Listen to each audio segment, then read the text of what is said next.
তো আসসালামু আলাইকুম স্টুডেন্টরা।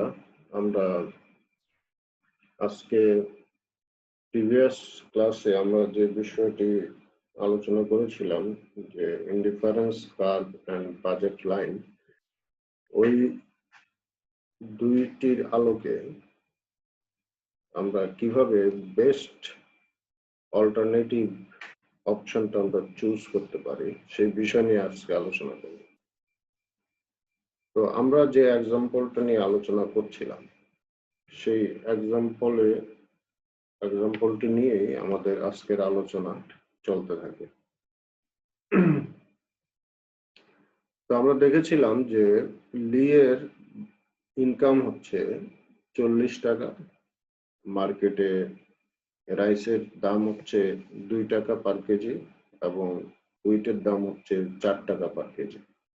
তো সেই অনুযায়ী তার বাজেট লাইন কেমন হবে, এমআরএস কত হবে, তারপরে ইআরএস কত হবে, সেগুলি আমরা প্রিভিয়াস লেকচারে দেখেছি। তো এখন কথা হচ্ছে এই যে different combination of product that yield the same level of satisfaction, যেটা আমরা ইনডিফারেন্স কার্ভের মাধ্যমে শো করেছি, সেই ডিফারেন্ট কম্বিনেশনের মধ্যে লি আসলে কোন কম্বিনেশনটা চুজ করবে, আমরা সেই বিষয়টাই আমরা এখানে আলোচনা করব। Lee's optimum amount of wheat and rice to consume is the amount that maximizes Lee's utility subject to her budget constraint. So actually এটা তো আমরা ইজিলি বুঝতে পারছি যে লি ওই কম্বিনেশনটাই কিনবে যে কম্বিনেশনটা তার বাজেটের মধ্যে, অর্থাৎ 40 টাকার মধ্যে, এবং ওই 40 টাকার মধ্যে সে যেই কম্বিনেশনের বেস্ট ইউটিলিটিটা পাবে ওই কম্বিনেশনটাই সে আসলে কিনবে। তো এই অপটিমাম কম্বিনেশনটা, এই স্পেসিফিক কম্বিনেশন যেটা তাকে অপটিমাম ইউটিলিটি দিবে, সেটা কিভাবে সিলেক্ট করা যায় বা থিওরিটিক্যালি সেটাকে কিভাবে আইডেন্টিফাই করা যায় সেটা আমরা দেখব। এটা গ্রাফে, in the graph get to the highest indifference curve possible, আমরা একটা যে ইনডিফারেন্স কার্ভ ম্যাপ এঁকেছিলাম, ঠিক আছে, এর সামনেও আছে। ধরেন এখানে তিনটা ইনডিফারেন্স কার্ভ আছে, indifference curve IC0, indifference curve 1, indifference curve 2, আর আমাদের বাজেট লাইন হচ্ছে এই যে এটা, যেখানে হাইয়েস্ট কোয়ান্টিটি অফ রাইস হচ্ছে 20 এবং হাইয়েস্ট কোয়ান্টিটি অফ হুইট হচ্ছে 10, কারণ আমাদের ইনকাম লিমিটেড 40 টাকা। তো এই অবস্থায় আমরা যদি অপটিমাম কোয়ান্টিটিটা চুজ করতে চাই তাহলে আমাদের এই যে ব্লু যে পয়েন্ট এখানে আমাদের থাকতে হবে। এর কারণটা কি? কারণ এই বাজেট লাইনের উপর যে কোনো কম্বিনেশন আমরা কিনতে সক্ষম বা কনজাম্পশন করতে সক্ষম, কিন্তু IC2 বা এর বাইরের কোনো আইসির কোনো কম্বিনেশন আমরা আসলে বা লি এখানে ক্রয় করতে বা কনজাম্পশন করতে সক্ষম না, কারণ IC2 এর প্রত্যেকটা কম্বিনেশন এই বাজেট লাইনের বাইরে অবস্থান করছে। আচ্ছা, আবার দেখেন IC0 যেটা, সেটার কম্বিনেশনগুলি, এটা ক্যাপাবিলিটির মধ্যে স্পেসিফিক এই পয়েন্ট, যে পয়েন্টটা পিঙ্ক কালার, এই পয়েন্টটা এবং ধরনের নিচের যে পয়েন্টটা আবার ক্রস করছে বাজেট লাইনকে IC0, এই পয়েন্ট, এই দুইটা পয়েন্টের যে কম্বিনেশন, এই কম্বিনেশনও কিন্তু লি ক্রয় করতে সক্ষম।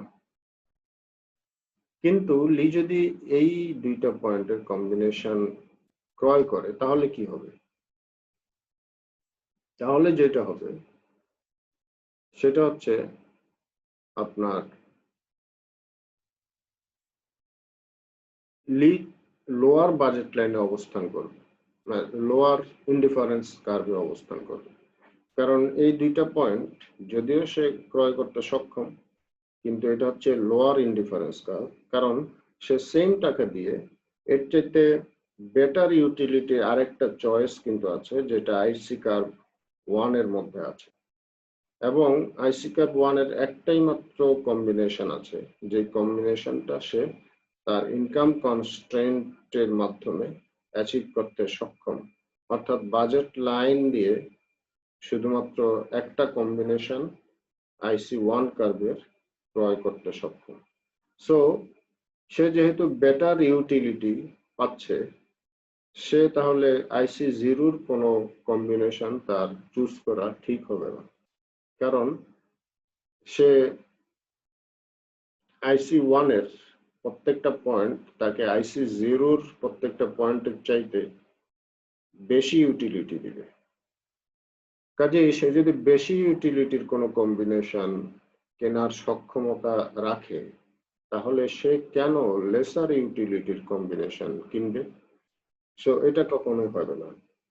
কাজেই সে আসলে এই যে এই পয়েন্টটা, যেটা ব্লু পয়েন্ট আপনি দেখছেন, যেখানে আইসি ইনডিফারেন্স কার্ভটা জাস্ট বাজেট লাইনকে টাচ করেছে, ওই কম্বিনেশনটাই হবে তার optimum choice. The black bundle is the best. এই যে ব্ল্যাক বান্ডেল, আমি যদিও ব্লু বলেছিলাম, এটা ব্ল্যাক বা ব্লু যেটাই বলেন না কেন, ব্ল্যাক বান্ডেলটা হচ্ছে best. The pink bundle is not the best. Lee has spent all her income but is not on the highest indifference curve possible. Bundle north or east এর বাইরের বান্ডেল, নর্থে যে bundle আছে, of IC0 are better। ঠিক আছে, IC0 এর বাইরের যে point curve, এটা better, and some are affordable। আচ্ছা, এবং এই যে অন্যগুলি IC0 কার্ভ, এগুলি অ্যাফোর্ডেবল। আচ্ছা, তারপরে at W and R, W আর কোথায়, এই যে W and R মানে রাইসের পরিমাণ, আর মানে হচ্ছে এখানে রাইসের পরিমাণ, এবং R, she is doing the best she can subject to her budget constraint. Okay. How to find the best combination? এখন এই যে বেস্ট কম্বিনেশনটা কিভাবে বের করতে হয়, এটা আমরা গ্রাফিক্যালি কনসেপচুয়ালি আমরা দেখালাম, কিন্তু এটা বের করার ম্যাথমেটিক্যাল উপায় কি?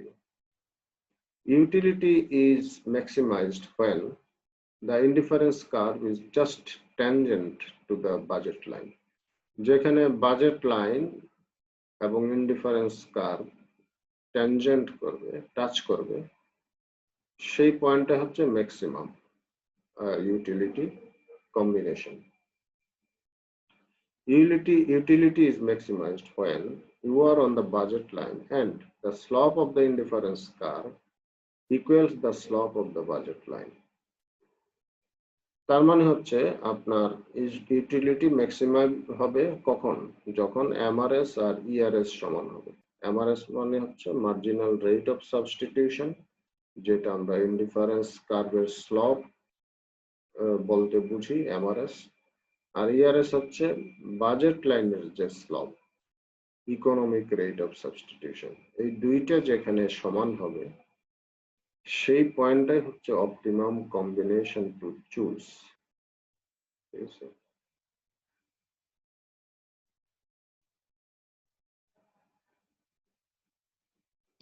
তাহলে এই যে কম্বিনেশনটার কথা বললাম, যে আপনার ইআরএস আর এমআরএস সমান হবে, তাহলে এমআরএস সমান আমরা জানি যে মার্জিনাল রেট অফ সাবস্টিটিউশন হচ্ছে marginal utility of wheat divided by marginal utility of rice, আর ইআরএস মানে হচ্ছে price of wheat divided by price of rice. তাহলে এই দুইটাই যদি আমরা কি করি, ইকুয়াল করে দিই, তাহলে আমরা এই সূত্রটা পাই। তো এখান থেকে আমরা একটা সহজে বোঝার জন্য ব্যাংক পার বাগ এই স্টোরি বা এইভাবে আমরা সাজাতে পারি বিষয়টা। যেমন marginal utility of wheat divided by price of wheat equal to marginal utility of rice divided by price of rice. আমরা এই ইকুয়েশনে বসিয়ে এখানে যে আমরা কি পাবো, এখানে আপনার হুইট বা রাইসের যে পরিমাণ পাবো বা ওই পয়েন্টটা আমরা অপটিমাম পয়েন্ট আমরা এখানে পাবো। তো মার্জিনাল ইউটিলিটি অফ হুইট মানে হচ্ছে কি, এটাকে বলে ব্যাংক, আর প্রাইস অফ হুইট মানে হচ্ছে বাক ইন হুইট। তাহলে bang buck of wheat, bang buck of rice.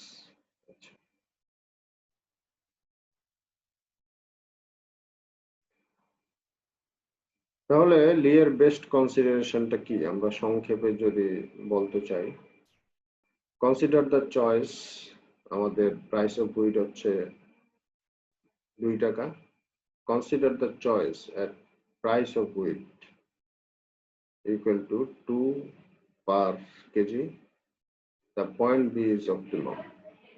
আচ্ছা, এখানে ভুল লেখছে, আমরা তো হুইটের দাম হচ্ছে 4 টাকা ছিল, এটা হচ্ছে প্রাইস অফ রাইস 2 টাকা হচ্ছে। এই কনসিডারেশন মানে আমাদের যে ইনফরমেশন দেয়া আছে সেইগুলি যদি আমরা কনসিডার করি তাহলে আমাদের বেস্ট চয়েস হচ্ছে এই বি পয়েন্ট। ঠিক আছে, আমরা ই কম্বিনেশনও কিনতে পারি বা লি কিনতে পারে এবং এফ কম্বিনেশনও কিনতে পারে। এই কম্বিনেশন তো পসিবল ওইগুলি সবে, কিন্তু ম্যাক্সিমাম যদি সে কিনতে চায় বা ইউটিলিটি যদি পেতে চায়, তার ক্যাপাসিটি মানে ফুল ইউটিলাইজেশন যদি করতে চায় তার ইনকামের, তাহলে সে ই পয়েন্টও থাকতে পারে, এফ পয়েন্টও থাকতে পারে। কিন্তু সেই কম্বিনেশনে যদি সে কিনে তাহলে বোঝা যাবে সে আসলে লেসার ইউটিলিটি পাচ্ছে, তার টাকা দিয়ে সে আরো গ্রেটার ইউটিলিটি পাওয়ার কথা ছিল, যেটা পয়েন্ট বি তে সে পাবে। আচ্ছা, the point C is preferred to be. Point C যে মানে সবচেয়ে উপরের যে ইনডিফারেন্স কার্ভ, এর প্রত্যেকটা পয়েন্ট প্রেফারেবল, সে চায় যে ওই কম্বিনেশন যদি সে কিনতে পারতো তাহলে তার কাছে খুব ভালো লাগতো। কিন্তু বিষয়টা হচ্ছে এই সি ইনডিফারেন্স কার্ভের বা হায়ার ইনডিফারেন্স কার্ভের এই পয়েন্টগুলি তার বাজেট লাইনের বাইরে অবস্থিত। কাজেই সে ওই সি বা হাইয়েস্ট ইনডিফারেন্স কার্ভের পয়েন্ট কোনো কম্বিনেশনে সে আসলে অ্যাফোর্ড করতে পারবে না।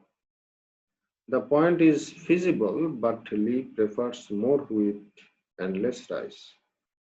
পয়েন্টই ফিজিবল মানে সে কিনতে পারবে, কিন্তু সে এখানে এটা নিবে না, কারণ কি, তার আরো বেশি দরকার, মানে হুইট বেশি কিনা দরকার, এত কম রাইস সে মানে কম হুইটে তার চলবে না।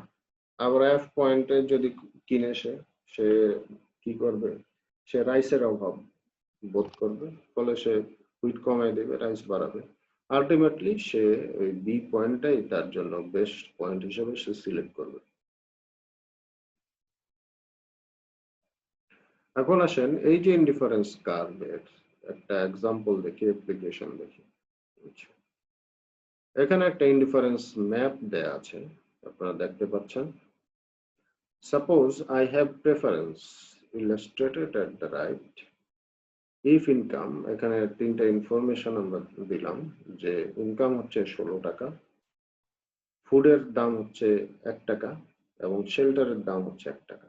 আচ্ছা, তাহলে এখন কোশ্চেন হচ্ছে যে এই ইনফরমেশন, একজনের ইনকাম 16 টাকা, তার ফুডের দাম হচ্ছে প্রতি কেজি ধরেন 1 টাকা, এবং প্রাইস অফ শেল্টার ধরেন তার বাসা ভাড়া বা যেটাই বলেন না কেন, সেই শেল্টারের দাম হচ্ছে 1 টাকা।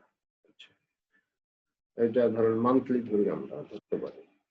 আচ্ছা, সেক্ষেত্রে তার ফুডের পিছনে সে কত টাকা খরচ করবে, শেল্টারের পিছনে কত টাকা খরচ করবে, এবং সে এখানে যে কয়েকটা ইনডিফারেন্স ম্যাপ যেটা দেয়া আছে, ইনডিফারেন্স ম্যাপ হচ্ছে যেই ফিগারে অনেকগুলি ইনডিফারেন্স কার্ভ থাকবে, অনেকগুলি ইনডিফারেন্স কার্ভ নিয়েই হচ্ছে একটা ইনডিফারেন্স ম্যাপ।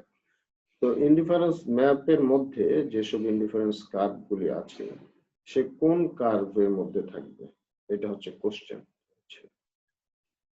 এখন আমাদের ওই যে মার্জিনাল এমআরএস এবং ইকুয়াল টু ইআরএস, ওই সূত্র যদি আমরা অ্যাপ্লাই করি তাহলে এটা সহজেই বের করা যায়।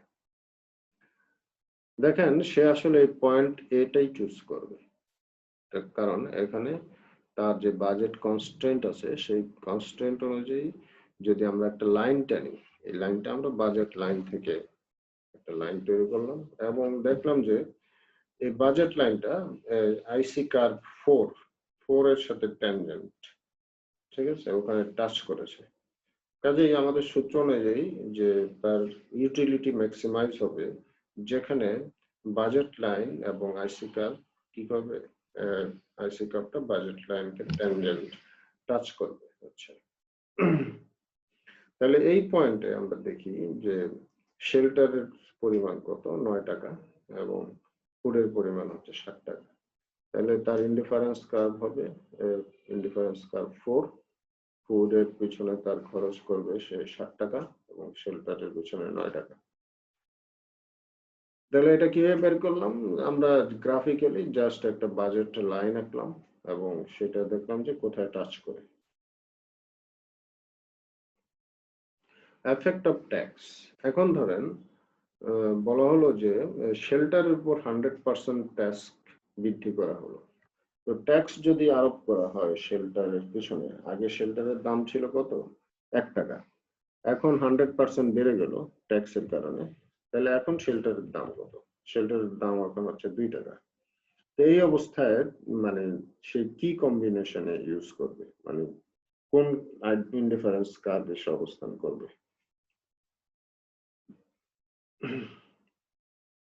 দেখেন এই ক্ষেত্রে সে বি পয়েন্টটাই তার জন্য ভালো হবে, কারণ এখন দেখছেন যে তার ফুডের দাম কিন্তু আগের মতো আছে 1 টাকা এবং ট্যাক্সের কারণে বর্তমানে শেল্টারের দাম হয়ে গেছে 2 টাকা, ঠিক আছে। তো তাহলে ফুড ছিল তার 9, ফুড সে ছাড় দিতে চাচ্ছে না, ছাড় দিতে পারছে না। তো আমরা সেখান থেকে আমরা নতুন ইনফরমেশন থেকে আমরা যদি একটা বাজেট লাইন আঁকি, তো বাজেট লাইন আঁকার পর আমরা দেখলাম যে এই যে বি পয়েন্টে মানে ইনডিফারেন্স কার্ভ 2 সাথে নতুন যে বাজেট লাইনটা রেড কালারের সেটা এখানে বি পয়েন্টে মিলিত হয়েছে। কাজে এই বি পয়েন্টটা হচ্ছে আমাদের নতুন কি অপটিমাম চয়েস।